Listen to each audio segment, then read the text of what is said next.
Мобърва книга от сагата Проклятието на кръстоносеца. Древно проклятие от времето на кръстоносните походи се надига от пепелта на историята, за да напомни, че миналото никога не остава погребано.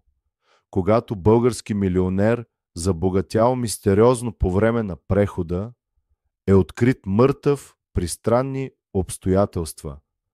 Случаят е поверен на опитния, но белязан от собствени демони детектив Борис Огнен. Разследването го отвежда по тънка нишка от следи. От луксозни софийски салони до малтийски потайности, криещи забравени реликви и забранени тайни. Скоро Борис открива, че убийството е само началото.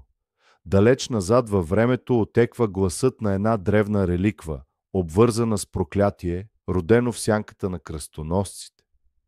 И отново събудено в сърцето на съвременна България. Това не е просто криминална загадка. Това е сблъсък между история и настояще, между сенки и спасение.